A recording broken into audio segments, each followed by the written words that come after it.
Have you ever told a tiny untruth, a polite "I'm fine" when you're not, a quick excuse to avoid a plan, or a flattering exaggeration about a compliment, and then felt a little later as if something inside you had shifted? If so, you're touching the hidden problem this video will solve. Small lies feel harmless in the moment, but repeated, they subtly reshape who you are and how people expect you to behave.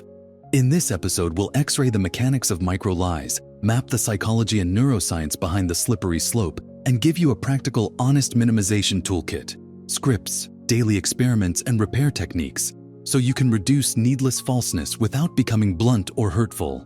Start with a definition. A micro-lie is a brief, low-stakes untruth or omission you use to avoid discomfort, smooth social interaction, or protect image. They come in many forms: white lies, "that dish was great"; social convenience lies, "I'll be there in 5"; omissions, not correcting false praise; and minor self-inflations, "I had a small role" becoming "I led the project." Each by itself seems trivial. Together they are a pattern. To understand why these small acts matter, we need two metaphors. First, habits are like neural groves. When you repeat an action, you deepen the groove and the brain prefers that groove, so actions become automatic. Second, moral character is like a ledger. Large gestures deposit money, but the regular microtransactions define your balance day to day. Neuroscience gives the mechanism. Repetition strengthens synaptic pathways, turning deliberative actions into default responses. Cognitive dissonance and moral licensing then reshape your justifications so that "I'm only doing this once" becomes "this is normal for me." Psychologists also show that our moral intuitions update slowly. If you routinely tell small lies, you reduce the internal emotional cost of dishonesty and raise your tolerance for larger falsehoods later. Socially, micro-lies have three cascading effects. 1. They erode trust. People learn patterns from small signals, not dramatic confessions. 2. They distort self-identity. You start to see yourself through the mirror of what you do, not what you say. 3. They normalize a culture of minor falseness in your environments. If coworkers or friends regularly soften truth to avoid friction, candid feedback disappears and collective competence degrades.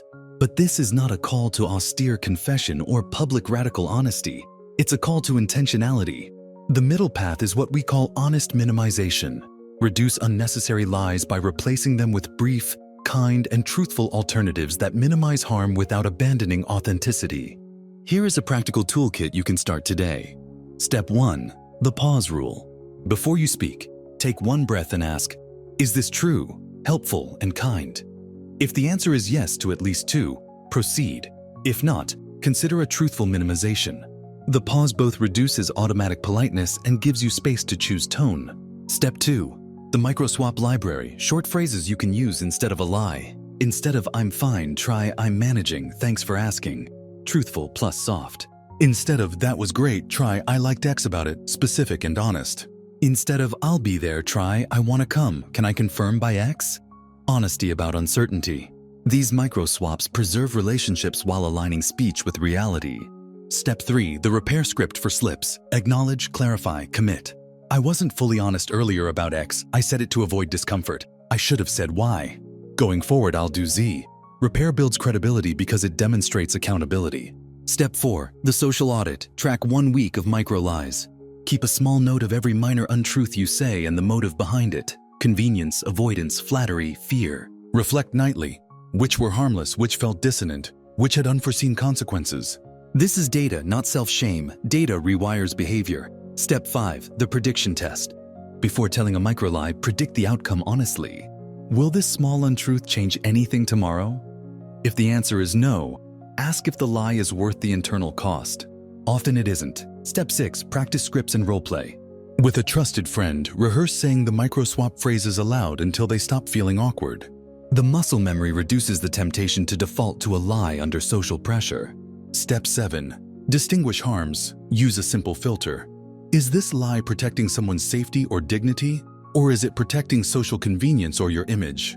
Lies aimed at preventing immediate harm, protecting privacy, avoiding cruelty in a hospital context, can be ethically defensible. Lies to preserve face rarely are. Now some concrete scripts you can adopt immediately, copied and used. In social flattery, instead of "that looks amazing" when it doesn't, say "I love that you tried this," What did you enjoy about making it? In avoiding plans instead of "I'm busy," when you simply don't want to go, say, "I need some downtime that day. Can we plan something another time?" In small professional exaggerations, replace "I did X" with "I contributed to X" or "I led part of X." These changes are small but change the trajectory of patterning toward accuracy. Let's address common objections with empathy. Objection: being brutally honest will hurt people. Answer: honest minimization is not brutalness, it's truth shaped with kindness. You can be honest without being cruel by focusing on specific observations and the speaker's agency, not moral verdicts. Objection: sometimes white lies grease social wheels. True, sometimes a soft white lie prevents unnecessary pain. The key is proportionality. Ask whether the lie prevents harm or simply spares trivial discomfort. If the discomfort is ephemeral and harmless, a small white lie may be chosen. If it erodes your integrity repeatedly, choose a micro swap instead. Objection: I'll seem rude or cold. Many people fear social judgment. What we forget is that consistent integrity creates trust. If you practice honest minimization, people learn you are reliably sincere, which feels safer than unpredictable flattery. We should also cover moral licensing, the idea that a single honest act can be used to justify later dishonesty. Beware the trap. Doing one good deed, helping a colleague, is not a license to be dishonest later. The remedy is to treat integrity as continuous practice rather than episodic moral scoring. Now, practical short exercises you can run this week. The 7-Day Honest Minimization Challenge. Day 1. Track every time you tell a micro lie, write motive and immediate outcome. Day 2. Use the pause rule on every social response for a day. Day 3. Swap one micro lie per conversation with a micro swap phrase. Note reactions. Day 4. Perform one public repair if you notice a previous small untruth that mattered.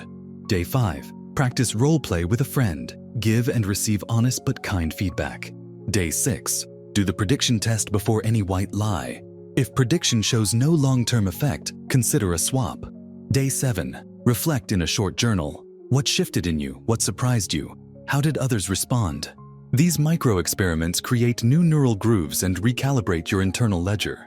Finally, a few ethical edges to keep in view. Be humble about complexity. Some situations truly demand partial withholding for safety or discretion. Avoid weaponizing honesty as moral superiority. And remember that the point is sustainable integrity, not performance. The aim of honest minimization is to make truth the default while keeping human kindness as your guide.